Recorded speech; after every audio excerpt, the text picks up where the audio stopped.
자유론은 지금부터 한 160년 전쯤 써졌습니다.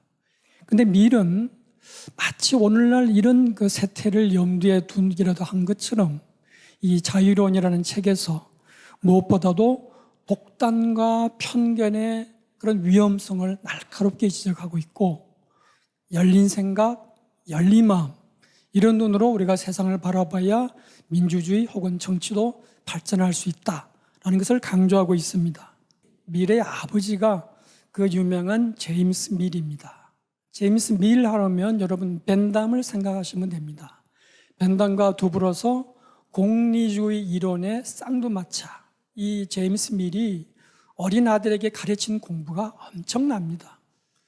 제임스 밀은 기본적으로 아들에게 고전, 역사 쪽을 많이 가르쳤는데, 그것뿐만 아니라 오늘 말하는 자연과학 혹은 철학, 심리학, 그리고 경제학, 사회과학 일반 다 가르쳤습니다.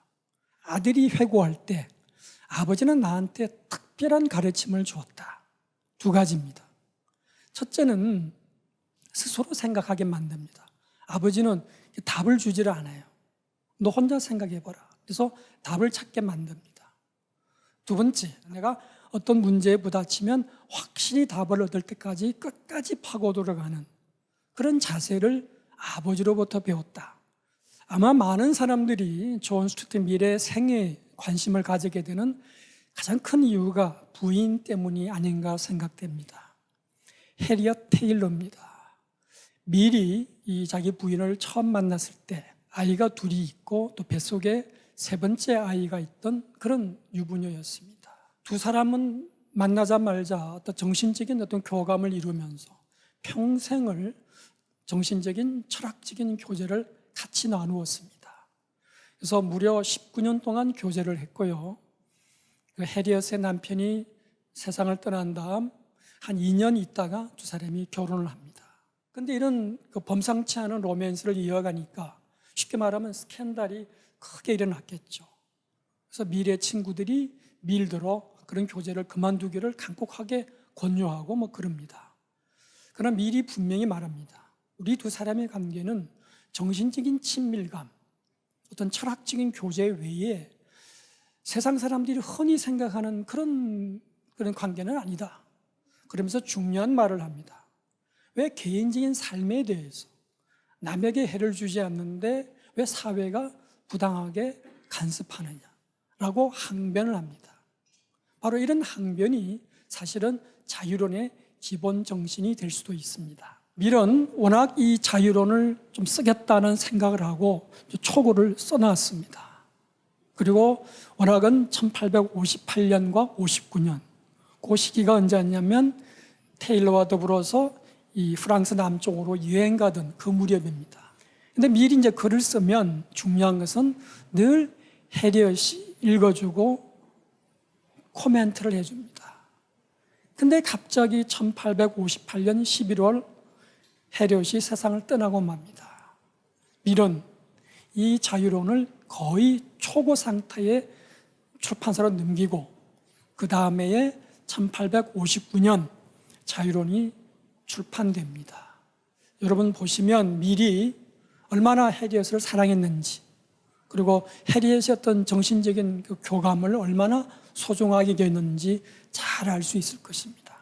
자유론의 이제 본론에 들어가도록 하겠습니다. 밀의 어떤 철학 전부에 걸쳐서 이렇게 대립되는 시각이 있습니다. 밀의 자유주의 근본 정신은 개인에게 자유를 두고 간섭하지 않는 것이다. 한쪽은 아니다. 밀의 철학에서 더 중요한 것은 무엇이 가치로운 삶인가에 대한 고민이다. 그런데 가치로운 삶과 어긋나는 방향으로 산다면 당연히 개입해서 도와줘야 된다. 이 앞부분은 쉽게 말하면 자유론을 관통하는 기본 정신입니다. 반면에 이제 가치를 강조하는 것은 공리주의라는 책의 근본 정신입니다. 이 두 책은 거의 비슷한 시기에 출판되었습니다. 그런데 입장이 다릅니다. 오늘날 이 자유론이나 밀을 공부하는 전문가들의 다수는 자유론 입장입니다. 소수가 공리주의를 중심으로 가치에다가 비중을 둡니다. 밀은 이 자유론을 관통하는 기본 원리, 자유에 관한 아주 간단 명료한 원리를 제시합니다. 어떤 경우에도 개인의 자유는 거의 절대적으로 보장되어야 된다. 단 한 경우만 예외다. 다른 사람에게 해를 끼친다면 그때는 자유를 이야기할 수가 없다. 당연히 사회가 혹은 국가가 개입하게 된다는 것이 그 주장입니다. 그러면서 그렇죠. 자유 가운데 가장 중요한 자유가 뭐냐? 자신이 원하는 대로 자신의 삶을 설계하고 꾸려나가는 그런 자유다. 내 방식대로 살다가 손해를 보더라도 그건 감수해야 된다.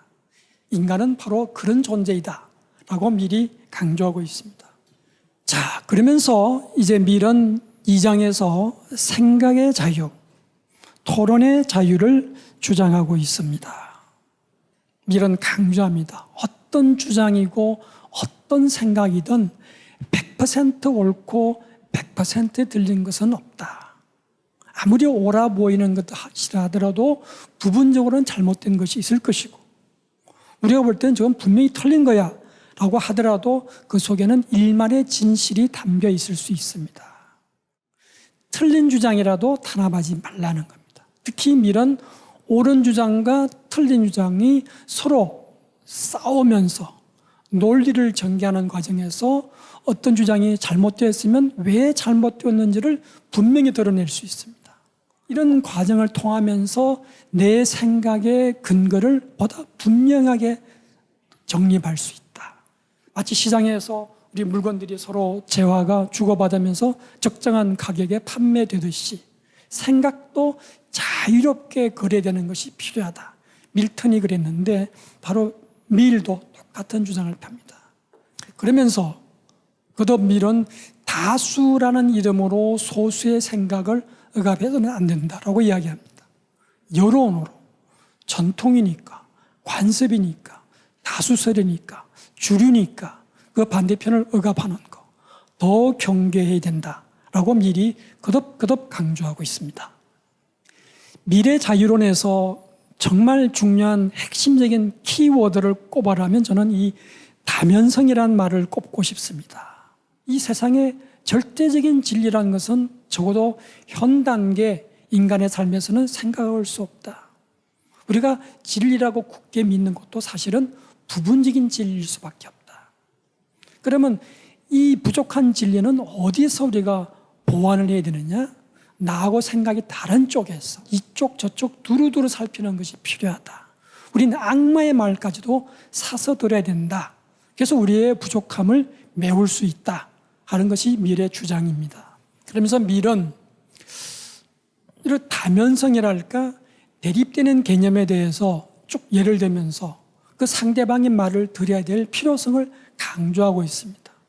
예를 들면 민주주의 사회하고 귀족주의 사회는 전혀 대립이 되죠. 그러나 민주주의가 건강하게 발전하기 위해서는 귀족주의 주장에 대해서도 귀를 기울여야 된다 하는 주장을 여기서 하고 있습니다. 정치에서도 지금 보수와 진보가 같이 있는 것이 필요하다. 진보는 보수로부터 배울 게 있고 보수는 진보로부터 도움받을 것이 있지 않느냐 그럽니다. 자, 그 다음 3장은 개별성입니다. 사실은 자유보다는 이 개별성이란 말을 미리 더 하고 싶고 더 강조하고 싶었던 것 같아요. 개별성이라는 것은 뭐냐? 그냥 간단히 말하면 각자가 자신만의 삶의 가치, 의미에 따라서 자기 식대로 자기 삶을 꾸려가는 것입니다.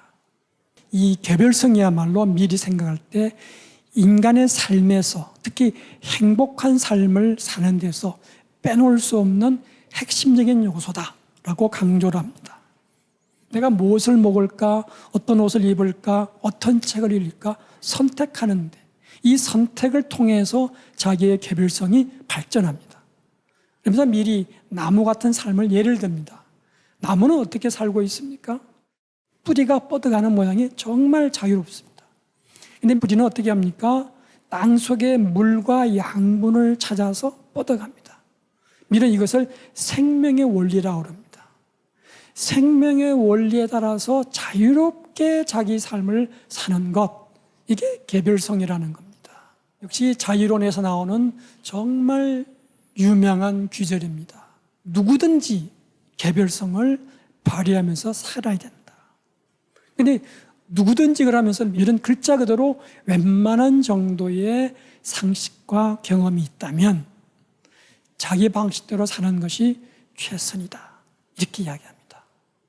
이제 그 다음 장은 그렇다면 우리가 생각의 자유를 존중하고 개별성을 존중한다면 이런 사회의 권한이 어디까지 행사되어야 옳을까라고 질문을 던집니다. 근데 미래의 답은 분명합니다. 본인이 결정권을 가져야 된다라는 겁니다. 왜? 개인 각자의 삶에서 무엇이 좋은가는 본인만큼 잘 아는 사람이 없다. 사회가 아무리 관심을 가지더라도 특정 개인에 대해서 본인만큼 더 잘 알 수는 없다. 그러므로 개인에게 맡게 된다라고 밀은 이야기하고 있습니다. 밀은 사회적인 덕목 또 강조합니다.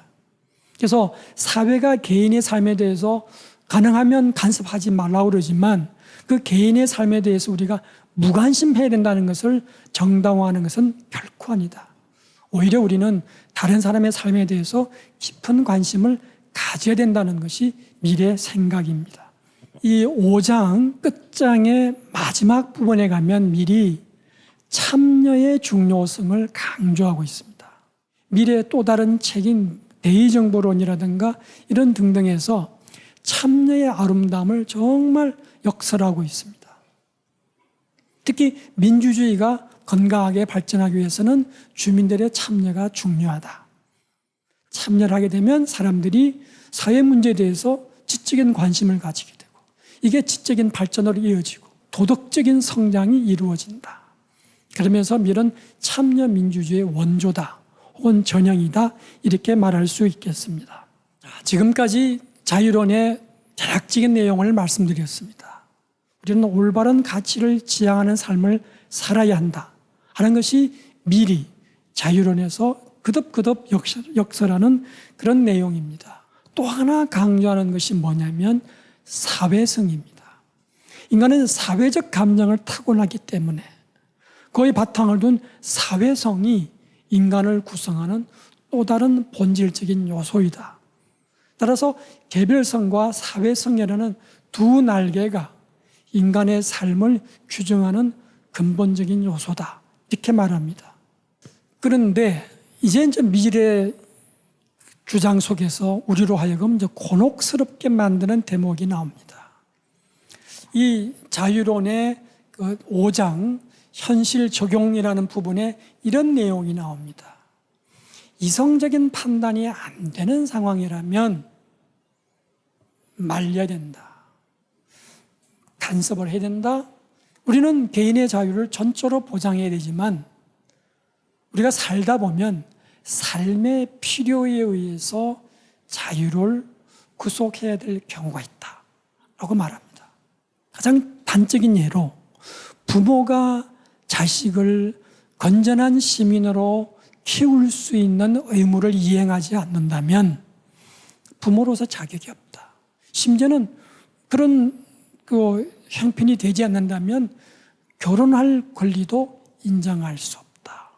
자유의 기본 원리에 대해서 정면으로 부딪히는 주장을 여기서 하고 있습니다. 이게 좀 표현이 그렇습니다만은 미개사회. 그냥 두면은 이 사람들이 자기 스스로 자기 발전을 도모할 수 있는 형편이 되지 못한다고 그럴 때 어떻게 하는 것이 좋냐? 여기서 뭡니까? 선의의 독재, 정당하다라고 이야기하는 겁니다. 굉장히 논란이 될 수 있는 내용입니다. 그러니까 이 부분을 우리가 어떻게 종합할 것인가가 문제가 되는 것이죠. 미래 공리주의는 타인에 대한 배려가 행복의 출발점이라고 강조하고 있습니다. 근데 국가 차원에서 이 공리주의를 확대하면 선의의 제국주의가 될 수가 있습니다. 그러나 뭐라고 포장을 하든 제국주의는 제국주의 아니냐라는 논란이 생길 수 있습니다. 결국 밀은 제가 거듭 강조하는 것처럼 자유냐 가치냐라고 고민할 때 가치가 조금 앞서는데 최대한 개인의 자유를 보장해야 되는데 그러나 정말 가치의 관점에서 불가피한 경우 그때는 최소한의 개입이 필요하다. 그때 개입하는 사람은 자신의 선의를 담보하기 위해서라도 정말 겸허하게 겸손하게 스스로에게 되물어보면서 조심스럽게 개입하는 것이 옳겠다. 저는 이렇게 정리하고 싶습니다. 다른 사람과 더불어 살아가는 사회성 그리고 자기 발전을 추구하는 가치 이 틀 속에서 각자가 최대한 자기 나름의 방식대로 살아가는 그런 의미에서 방향이 전제된 자유가 미래 자유론의 기본 정신이 아닐까. 또 이 점에서 우리 한국 사회 지금 이 시점에 미래 자유론이 던져주는 의미가 각별하다고 생각됩니다.